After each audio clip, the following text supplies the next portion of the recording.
What are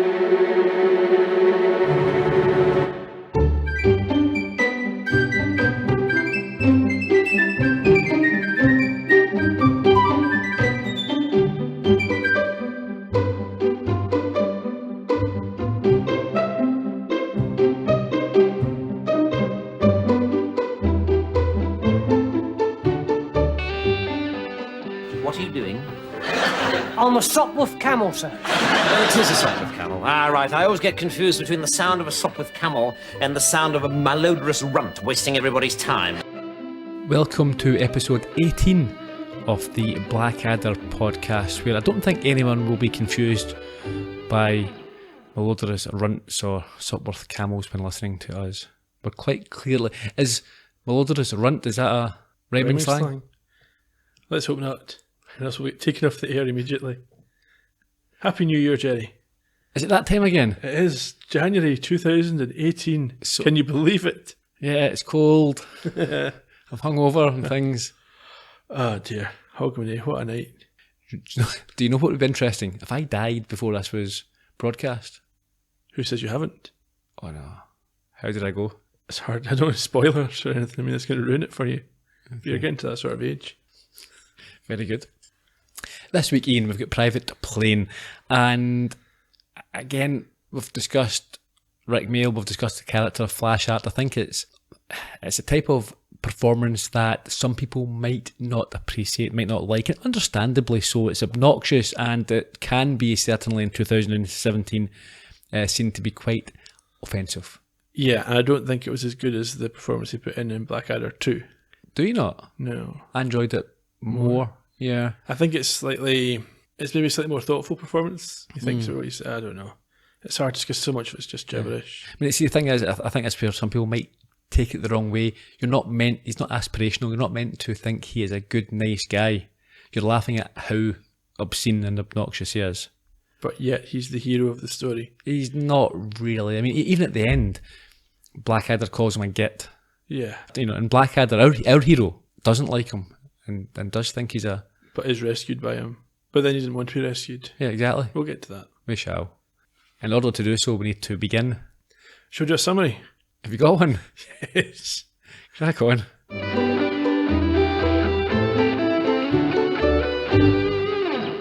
In Private Plane, Blackadder once more sniffs the possibility of escape from the front line when the legendary pilot Lord Flashheart crash lands near his barracks. Signing up for the Air Force, however, doesn't go quite to plan, and Edmund soon finds himself airborne with only Baldric for company and a German plane on his tail. Finding themselves incarcerated in German territory, the two soldiers must face up to a horrifying fate.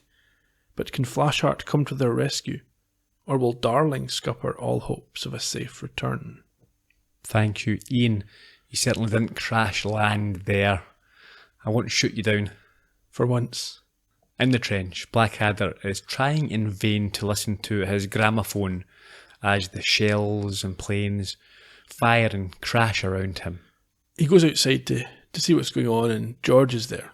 Yeah, he asks George why they are bothering, and George tells him that, well, you know, they're trying to kill the Gerrys. But Blackadder sensibly points out that Gerry's not under any threat at all from this. No, in fact, he's under a concrete bunker, if he's got any sense at the moment.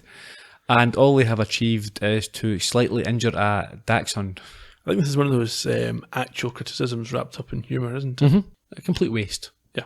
The noise stops, and Blackadder informs George that he's going for a sleep until his name changes to Rip Van Adder. But his peace is short-lived, as apparently the German planes begin to retaliate. Yes, he's upset about this. So what does he do? He makes a phone call. To who?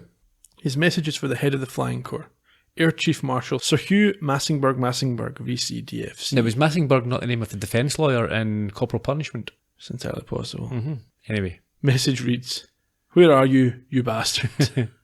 And at this, Baldric appears, and Blackadder tells him to take cover, as he doesn't want to have to write to his mother in London Zoo, telling her that her only human child is dead.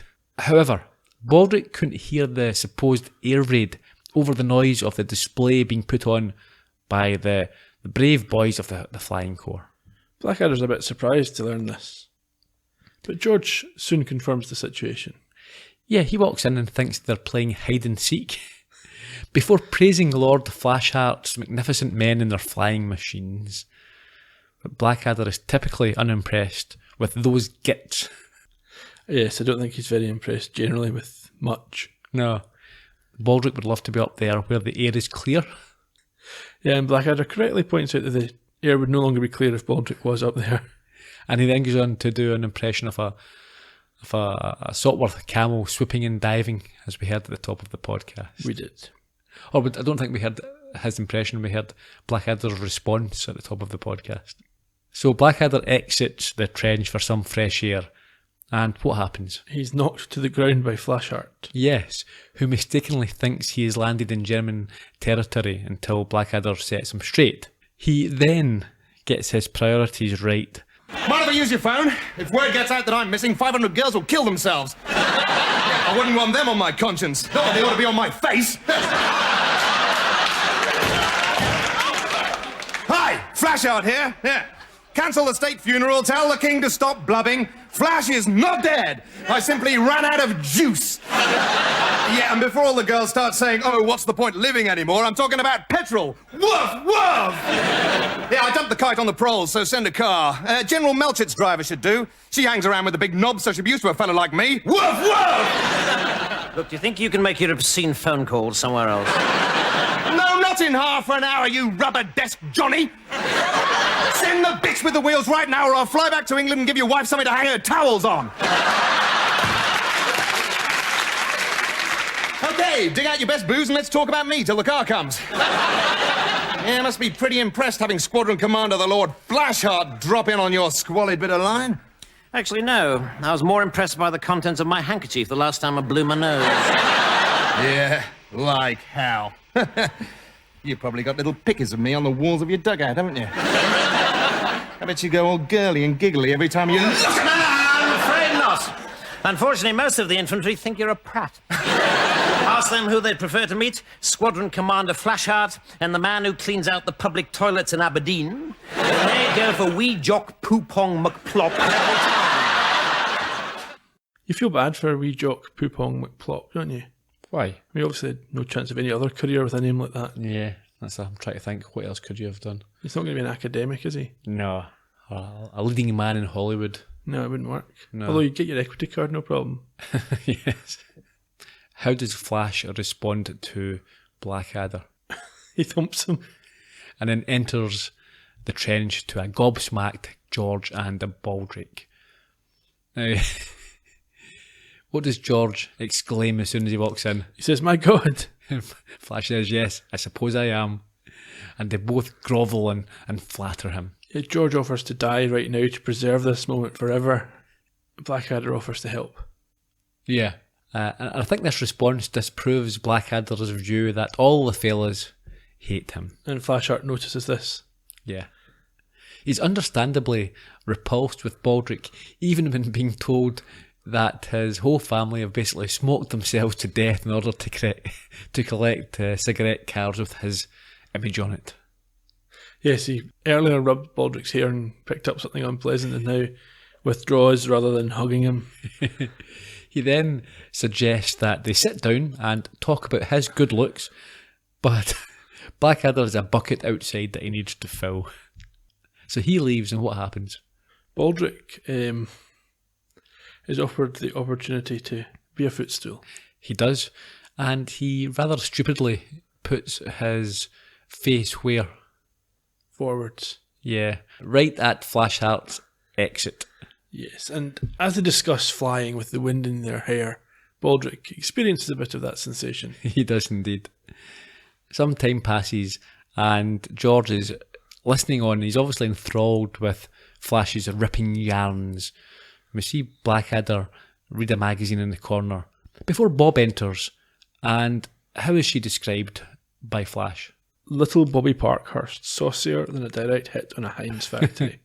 She seems equally impressed with him, which is demonstrated as they kiss passionately.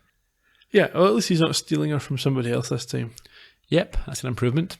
Flash offers a piece of advice for George before he leaves. Yeah, He suggests that he join the Flying Corps because that's the way to fight a war, and it's better food, better beds, and smarter uniform. Yeah, as long as you can tell your arse from your elbow, you'll be fine. Well, that's for a navigator, and that's going to rule Baldric out, unfortunately. Yeah, they're always looking for talented people to join the 20-minuters. That rules George out as well. They leave, and Baldric asks why they are called the 20-minuters. How does George answer this? Well, it's in his book. What type of book? Yes, it's got his Brook Bond, Book of the Air, Brook Bond being the brand of tea that he's collected the tokens from, no doubt. Uh-huh. And, oh yes, he has to collect all the cards to stick in his presentation booklet. 20 minutes is the average amount of time new pilots spend in the air. Sounds great. Blackadder can't believe this, as he has recently just performed a 20-hour shift with 4 hours of overtime. In 2 feet of water. At this, George suggests that they themselves join the Flying Corps. Baldric comments that it would be better than sitting around all day on their elbows. Demonstrating the point quite nicely. Blackadder's not that convinced, but as he talks about the things he wouldn't like about the job, he begins to persuade himself. He does, which includes loafing about in Paris, drinking champagne with moist French peasant girls, and he thinks, wait a second. Yeah, okay. So we head over to headquarters, where Blackadder enters and approaches Darling, who is immediately suspicious of his friendlier attitude and story about his childhood dreams of watching the birds swoop in his mother's undercroft. Yep, and Darling very quickly is onto this ploy. Yes, he asks him if he is there to apply for the Flying Corps. He thinks it's just a ploy to waste 5 months of training before claiming that it makes your ears go pop and you can't fly. Yeah, as you would expect from Blackadder. Indeed. So Blackadder says, you would know, would you? You've tried to get out as well. Turns out to be true. Where did Darling try to get transferred to? The Women's Auxiliary Balloon Corps.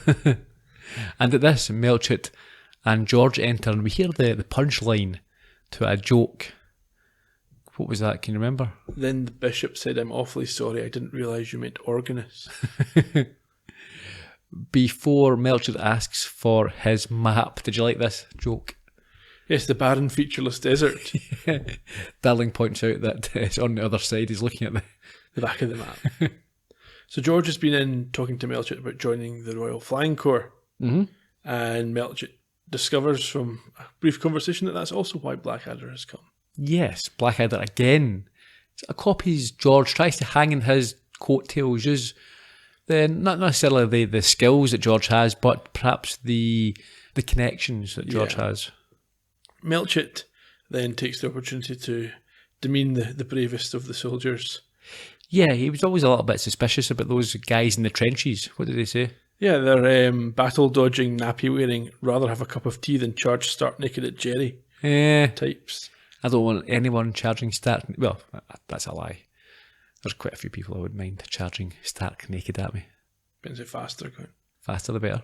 Anyway, Melchett thinks anyone who's willing to join the 20-minuters is welcome to marry his sister. And Darling asks him if he is sure now. He means sure about them joining up. But Melchett thinks he means about marrying his sister. How does he respond? He says, certainly you should hear the noise she makes when she eats a boiled egg. And tells them that they have to report back in the morning for basic training. 9 a.m. And that is where we join them. Crikey, I'm looking forward to today. Up diddly up, down diddly down. Whoops, poop, twiddly dee.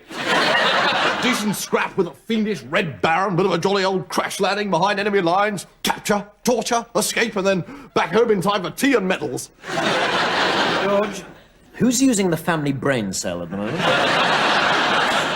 This is just the beginning of the training. The beginning of 5 long months of very clever, very dull men looking at machinery. Hey, girls, look at my machinery! Enter the man who has no underwear. Ask me why. Why do you have no underwear, Lord Flash? Because the pants haven't been built yet that'll take the job on. And that's the type of guy who's doing the training around here. Sit down. Well, if it isn't old Captain Slackbladder. Blackadder. Couldn't resist it, eh, Slackbladder? Told you thought I was great. All right, men, let's do it! The first thing to remember is Always treat your kite like you treat your woman. How do you mean, sir? Do you mean take her home at the weekend to meet your mother? No, I mean get inside her 5 times a day and take her to heaven and back.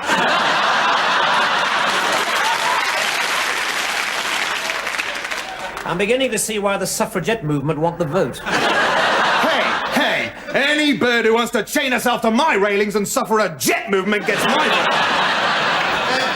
Right, well, I'll see you in 10 minutes for takeoff. I think this is one of the lines is a little bit iffy as well. When I say a little bit iffy, I mean unacceptable today. Unacceptable at any time. It was more acceptable back then, obviously. Well, clearly to some people. We're only talking about the 80s. Well, it's written in a way that's meant to make it sound unacceptable, so it must have been unacceptable. Or at least edging that way. But you wouldn't have, in this type of show, you wouldn't have that these days. I You don't don't think. No. Even the language, not just the intent of the joke, but it's not good. Well, it wasn't a joke. It was the last one back to homo. It's not really a joke. It's, Well, I think, you're meant to laugh at his excess, aren't you? yeah. So, yeah, I mean, I don't think the misogyny as well, but it's a caricature of this type of. So I'm saying you would still get away with the misogyny, I think. I think you could still write that, but I don't think you would write the homo reference. You might do it differently. Yeah. None of it's acceptable, of course. No. Blackadder obviously commented on the misogyny during the Yeah. clip that we heard, and then he doesn't get an opportunity to comment on the rest of it. Blackadder wants to know more about the months of supposed training, but Flashart is having none of this. These are the 20-minuters. Darling seems to have signed up as well. No, I think he's just there Is he just in there the to room. see Yeah, I what's going think admin position. So when he asks what the 20 minuters mean, does he know full well what it I means? think so, yes. Okay. So why are they called the 20-minuters? Well, it's similar to what George read from his book. They spend about 20 minutes in the air Why is that? because then they die. Yeah, it's the life expectancy of 20 minutes, not working time. Yeah. Blackadder's a little bit taken aback. Yeah, but Darling does offer some comfort by telling him that flying is all about navigation. As long as he has a good navigator, everything will be fine. And as he's doing so, he opens the door to reveal Blackadder's navigator. Baldric Yeah, dressed like Biggles. looks great, doesn't he? Yeah, no, he looks terrible. And Blackadder realises that he could be in a spot of bother. Well, he does a bit of maths, doesn't he? He figures out that if they take off in 10 minutes, they live for 20 minutes, they'll be dead by 25 to 10. We next see them in the sky, and initially it looks like it might be okay. I think they've got over their initial fears and they're up in the sky. Blackadder asks how many rounds they have. And Baldric thinks he means rounds of sandwiches. Yeah. Where's he come up with some decent food from? Who knows? I think maybe if you're in the flying corps, you've got extra rations and privileges. Perhaps. Certainly there's cheese and tomato sandwiches for Blackadder and rat for Baldric. However, they soon have a German plane on their tails and are shot down. They are, and Blackadder thinks it's okay. They'll crash land. They're still on their side of the line. It's not a major problem. We next see them in a prison cell, and he's annoyed. Why? Because for 2.5 years, the Western Front has not been likely to move, and he goes into detail on that. I think he says the front was as likely to move as a Frenchman who lived next door to a brothel. Yeah, but just so happens that night the Germans advanced a mile, and they're now on the wrong side of the line. Yeah. Baldric is scared, and Blackadder agrees by referencing a rhino. He does. What does he say? Well, he realises that Baldric's scared, and he says it's not uncommon in this sort of circumstance. He couldn't be more petrified if a wild rhinoceros had come home from a hard day at the swamp, found Blackadder wearing his pyjamas, smoking his cigars, and in bed with his wife. It's not the best analogy because I don't think that rhinoceroses wear pyjamas. Yeah, they do, but they don't smoke. My mistake. He goes on to mention the German reputation for brutality, which he highlights by noting their operas can go on for days and that they have no word for fluffy. At this point, Blackadder agrees with Baldric's claim that his mother would be useful. Yes, it would be handy to have a maternally outraged gorilla in this situation. And just then, one of their jailers arrives with some news. Good evening. I'm Oberleutnant von Gerhard. I have a message from the Baron von Richthofen, the greatest living German. Which, considering his competition consists entirely of very fat men in leather shorts burping to the tune of She'll Be Coming Round the Mountain, is no great achievement. And what is your message? It is. Prepare for a fate worse than death, English flying fellow. Well, so it's the traditional warm German welcome. Also, he is saying, do not try to escape or you will suffer even worse. A fate worse than a fate worse than death. That's pretty bad. I think that's one of those lines that quite easily fits into a conversation that you might use. A fate worse than death. Yeah, it's one that stands out for me. Yeah. Back at headquarters, and George is showing some fantastic loyalty and courage by shouting at Darling for the perceived lack of action in trying to rescue his friends. And this is something we've not seen before. No, absolutely. He's very enthused about this. He wants to, or he would rather be on a charge for insubordination than on a charge of deserting a friend. Indeed. Melchett interrupts him at this point with a now then, and attempts to diffuse George's anger by reminding him of his pet rabbit, Flossie. Can you tell us about Flossie? It's a terrible tale. Go on. Now, on George's 6th birthday, Melchett visited his home, and something happened to Flossie. I think it's a she. Yeah. She was shot by Melchett. Why? It was a kindness, because she'd just been run over by a car. Whose car? Melchett's car. Ah, okay. But that was also an act of mercy, because she'd just been savaged by a dog. Whose dog? Melchett's dog. But anyway, in the state that young Flossie was in after they'd scraped him off the front tyre, it's similar to where Blackadder will be right now. Yes, and at this, George asks for permission for his lip to wobble. And permission's granted. It's a great lip wobble. Besides which, Melchett thinks there's very little chance of success. It would take a Superman, not the kind of weed who blubs, just because someone gives him a slice of rabbit pie instead of birthday cake. Melchett then tries to be more positive and shows them the amount of land recaptured since yesterday. Actual scale. 17 square foot. Back to the prison. And at this point, the Red Baron himself enters and proceeds to kiss Blackadder on the cheeks, leading him to believe that they may well be getting Rogered to death. Well, that was what Baldric feared, wasn't it? Yeah. The Baron is apparently a big fan of the English language and comedy and wants to learn more, especially about toilet humour. Yes, he doesn't understand why that's humorous. For the Germans, it's simply a mundane and functional item. But for the English, or the British perhaps, it's the basis of their entire culture. That's probably true. He then slaps Baldric and reveals the horror that awaits them. And Blackadder braces himself for the big Bosch gangbang. But it turns out the fate is perhaps one Blackadder might want to tolerate.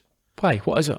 They're going to go to a convent school outside Heidelberg, where they will spend the rest of the war teaching young girls home economics. Yes, the Baron believes that as men of honour, the shame will be worse than death for them. And Blackadder tries to conceal his delight. Absolutely. However, he does thank the Red Baron and instructs Baldric to thank him also. He does. But the Baron at this point reflects on how unhappy he is that the noble Lord Flashheart continues to elude him. States that it's a reputation not well earned. He's overrated, bad breath and impotent. And von Richthofen is pleased to note that this is sexual innuendo. He's recognised this and he comments upon it. He does. And before he leaves, he makes a indecent proposal to Baldric. Yes, he says if he gets lonely in the night, he will be in the old chateau and there's no pressure. No. And as he goes, he stumbles on the steps and claims it as a pratfall, another British staple. Yes. So after he's gone, Blackadder confirms happily to Baldric that the war for them is over. A war that would have been simpler if they had stayed in England and shot 50,000 of their men every week. And like you mentioned earlier, I think this is a point that is being made with humour, but is genuine point, yes. At this point, they note that the door's been left unlocked and there's a chance to escape. Yes, but rather than leave, Blackadder tries to find a guard. Yes, he wants to be teaching in this convent. But as he goes to the door, George is there. Yes, on his rescue mission. And he has the help of a man who has taken a break from some top-level shagging. Yes, Flashheart, who says, "It's me, hooray!" And he breaks through the door like Tarzan on a rope before complaining about who the victims are. God's potatoes, George! You said noble brother Friars were in the lurch. If I'd known you meant old slack bladder and the mound of the hound of the Baskervilles, I'd probably let them stew in their own juice. And let me tell you, if I ever tried that, I'd probably drown. Still, since I'm here, I may as well do it! As the bishop said to the netball team. Come on, chums!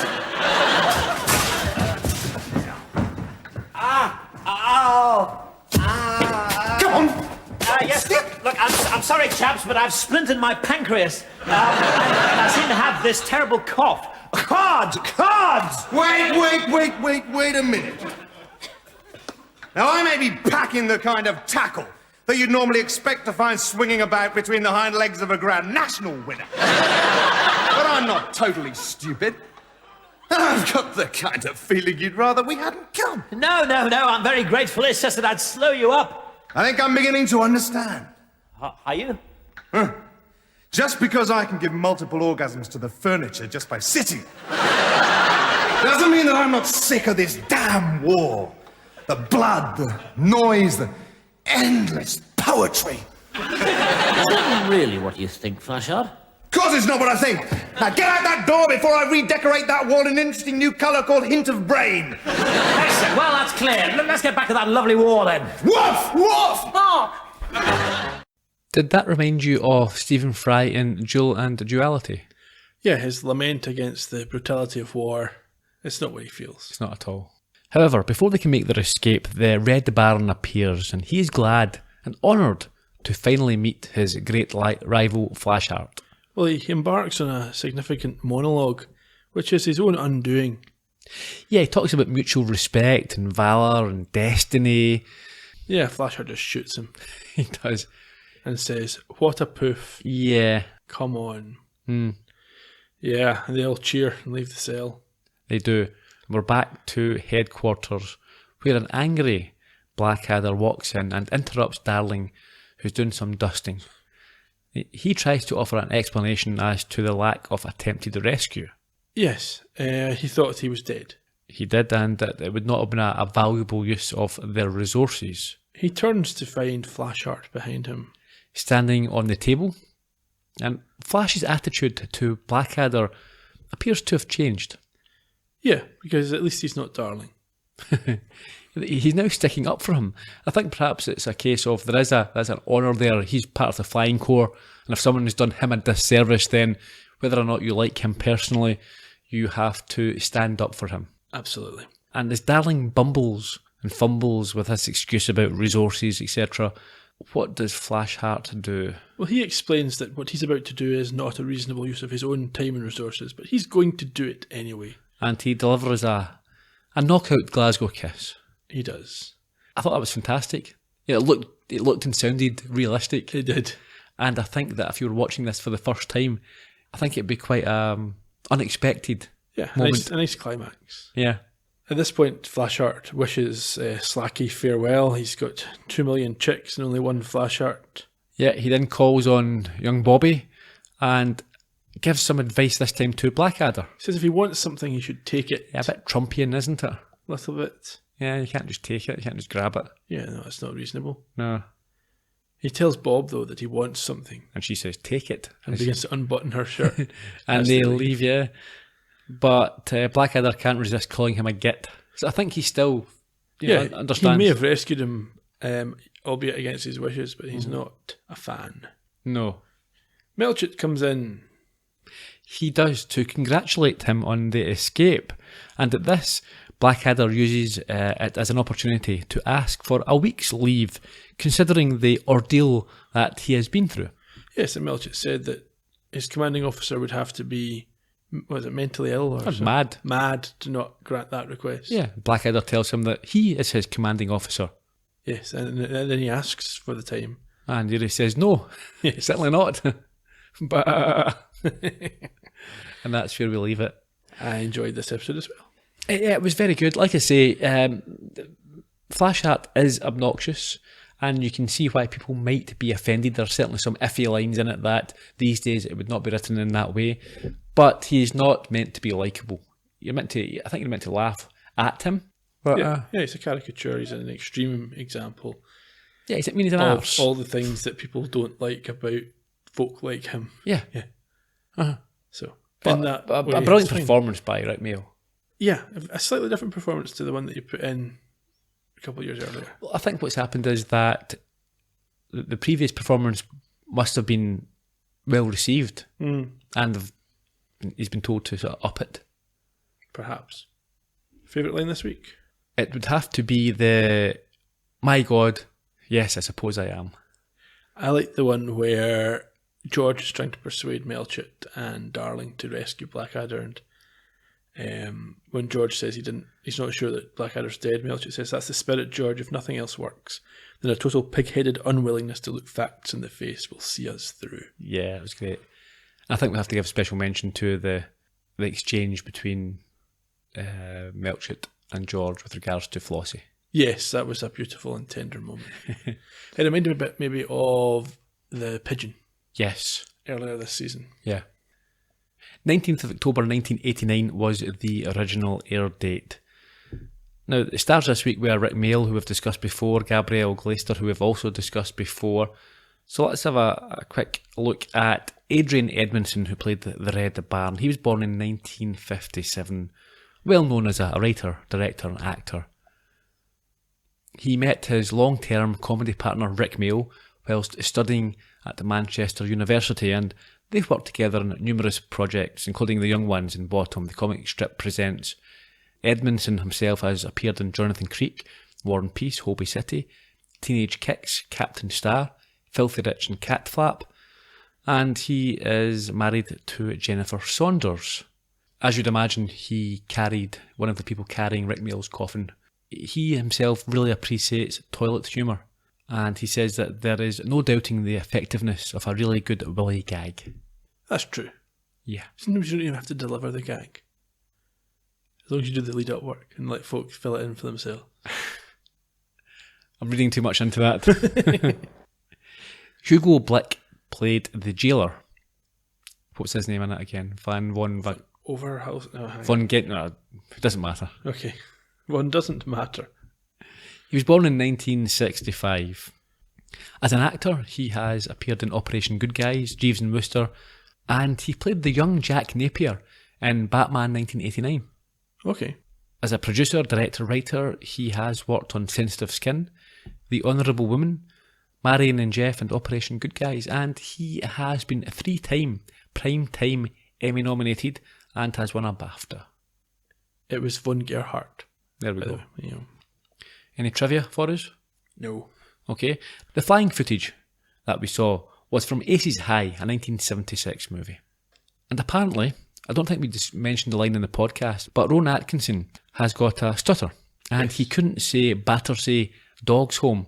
So Crufts was used. I think there was a line where everyone was woofing, and he says, "It's like Crufts in here." I believe so. I think I've read that myself. That's also why he says Bob. Yeah. And the real Red Baron, he brought down 80 Allied planes during World War I, but he didn't make it out. He died himself. There you go. Next time, we have General Hospital. Getting near the end of this season. Yes, we are. 2 to go. General Hospital, I believe, is my favourite. We'll see how it stands up to another viewing. Yep. Okay, that's us. Yeah, we'll see folk in a couple of weeks. Cheerio. Bye-bye.